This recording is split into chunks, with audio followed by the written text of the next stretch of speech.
After 13 seasons, Michael Jordan's reign of terror as the owner of the Hornets is over.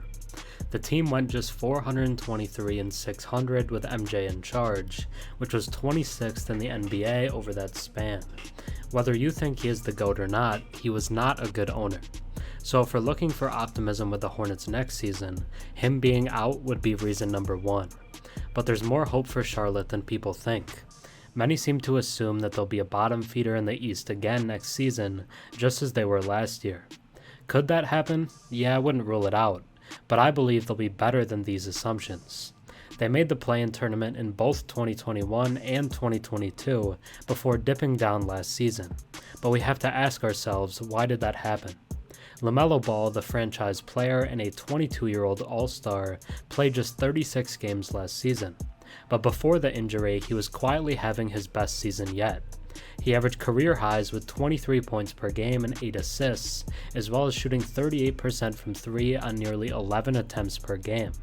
He was one of the best shooters in the entire league. They were also without their second best player and LaMelo's co-star in Miles Bridges, who was away from the team due to off-court issues.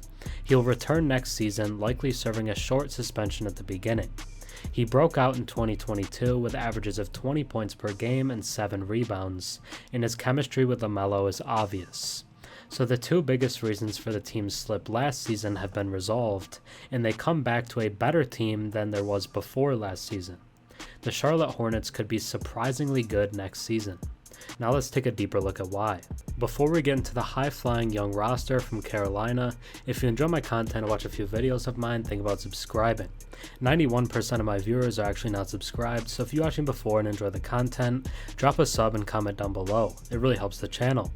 Even though I mentioned it in the open, we likely won't see the impact of the new ownership this season, because Jordan stepped down after the draft, meaning he played a vital part in them drafting Brandon Miller at number 2 overall. However, the re-signing of PJ Washington at $16 million annually is something he probably wouldn't have done, and I like that move. Hopefully, the new ownership will be more hands-off, because odds say that MJ's desire to be involved in a lot of basketball decisions is what partly led to the bad drafting and other personnel choices. The thing that will lead this team to surprising some people is the players. So let's take a look at the impact guys for this team. We have to start out with LaMelo Ball. Drafted number 3 overall in 2020, he has laid claim to the best player on this team and is the franchise guy for Charlotte, which the team reiterated by giving him a 5-year, $260 million max extension this offseason. After being named an All-Star in just his second season, he looked primed to make it 2 straight before going down with an injury last year. His third year was another step up from the last, and he finished with averages of 23 points, 8 assists, and 6 rebounds per game. His overall efficiency wasn't great at just 43% from the field, but the 38% from 3 on high volume and 84% from the line show signs of him being an efficient player. Putting up a career high in assists after losing his second best player was extremely impressive. The only doubt you can really cast upon the youngest Ball brother at this point is his defense, but hopefully an old school coach like Steve Clifford can get that out of him eventually. Then we have to turn to Miles Bridges. I don't really want to talk about his off the court stuff, rather just focusing on his basketball, because the dude is a hooper. He should return as the second best player on this Hornets team. It looked as if he was on an extreme upward trajectory towards being a Blake Griffin-esque player, an extreme athlete that's a perennial all-star and can give you 25 points a night, as well as multiple highlights along the way. He put up 20 points and 8 rebounds per game in 2022, and if he can put up similar production this season, it will take Charlotte to a completely different level than they were last year. Looking at Brandon Miller, he likely quickly becomes the second most important player on this team right away, because of his draft stature at number 2 overall. It also happened to be a class that many claimed had 3 players of being worthy of a number 1 overall pick in any typical draft year. He won't be the second best player, but he will be extremely important for the team moving forward. Standing at 6'9" with the ability to play the 2 through 4, Miller is a talent you don't see come around often. Due to his all-around game, he's been compared heavily to Paul George, which is nearly the perfect modern NBA wing. He can play both ends, but really has a knack for scoring, averaging 19 points per game at Alabama as a freshman. Due to the other scorers on the team, he'll probably put up somewhere around 12 to 15 points per game as a rookie, but his impact will definitely be felt. Then I want to shift us into Mark Williams. He was quietly very impressive as a rookie last season and completely changed the team's defense. He was finally promoted to the starting center after the trade deadline, and the team shot up to the 7th best defense by defensive rating after that point. By himself, he turned the Hornets into a top 10 defense.